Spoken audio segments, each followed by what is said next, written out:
Now, Channel 8 Eyewitness News, Sports. It's the last day of high school basketball in Nebraska. We have all your finals coverage right here, right now. Let's start in Class C2, Freeman and Hastings St. Cecilia. This one going on right now. First quarter, Isaac Frericks.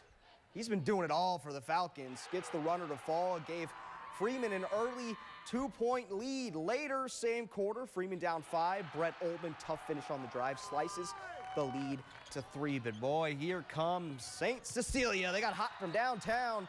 Derek Boyd buckets at the end of the first quarter buzzer, part of a 9-0 run to put St. Cecilia up by 12. Right now, with about 2 minutes left, not much of a ball game. St. Cecilia up 53-34 in the fourth. Class D2 final, Bancroft Rosalie versus Exeter Milligan. This one was a game. Second quarter, Dalton Teets finishing in transition for Bancroft Rosalie. He had 14 points, gave the Panthers their largest lead of the game at 9. But here comes Exeter Milligan. Kyle Jensen, steal and the score. He had 11 points, cuts the lead to 1. T-Wolves trailed by 5 at the end of the half. Fast forward to the fourth. Derek Lewsom buckets the triple, ties the game at 50. Panthers miss a shot at the buzzer. Overtime we go. Into Votee. Lewsom misses, can't get the putback. We go to a second overtime. And Derek Lewsom, folks, buries the 3 from the corner. He had a game-high 28 points. Exeter Milligan pulls away at the end with free throws, 67-62. They win in double OT. Again, it goes back to these kids. They're willing to work. They really listen to what a guy wants to do, and no matter what the circumstances are, they just keep plugging, and they believe in themselves and each other that if they do that, they have an opportunity to pull out a win. And that's the thing I love about these guys is they're just never no quitting. Coach made a good point. He's like, guys, look at them. They're tired, aren't they? Are you guys tired? No, we ain't tired. Let's go. So we just went out there and we went. Let's go, Kyle Jensen. Class D1, Humphrey St. Francis and High Plains. Third quarter, Plains down by 6. Josh Demers from the corner. That one cuts the lead in half to the fourth. Storm still down by 4. Jabe Wirtz. That cuts it to 1. And High Plains in the fourth, they would take the lead, and they would hold the lead, and they would win their first state championship in school history after coming so close last year. High Plains are D1 champion, 64-61. Class C1, Columbus SCOTUS and Winnebago. This one was quite a story. First quarter, SCOTUS down by 5. Cody Maracek reigns a 3. Winnebago up by a deuce, though, and they kept going. Story of the tournament, that was Matt Wingate with the and 1. They hold the lead. They never look back. The Indians win their first state title in 75 years out of nowhere. Congrats, Indians are your C1 champs, 66-51. Concordia women in the NAIA tournament. The quarterfinals with Jamestown. Winner goes to the Fab Four. Bailey Morris, GPAC Player of the Year, hits the 3, but the Dogs trail 15-17, but not for long. The 3 starting to fall. Mary Janovich, that gets the lead 21-19. She tied for a team-high 19. Then Laurel Crone gets in on the fun, rattles it home, a 1-point lead.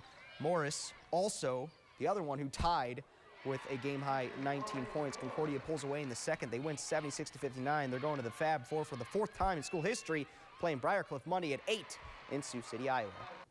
1 week down, but you're only a third of the way there. The Huskers finished up their first week of spring practice today. Plenty of soreness left for the fellas in red. Nebraska practiced for about 2 hours today for their 5th practice of the spring. The team didn't split up for 2 separate practices as before, but as one group alternating snaps. Daniel Davey is out for at least a week with a sprained ankle. Onlooker saw Mike Riley chatting up touchdown Tommy Frazier, the Heisman winner, who was at practice today. He seems to be connecting with the historical Huskers.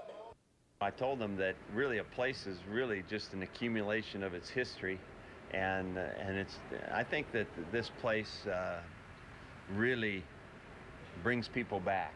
You know, there's great pride here. There's just great pride in this place. So, you know, we as being new, it's pretty neat to see that. They do care, and they are very interested in what's going on, and I really appreciate that.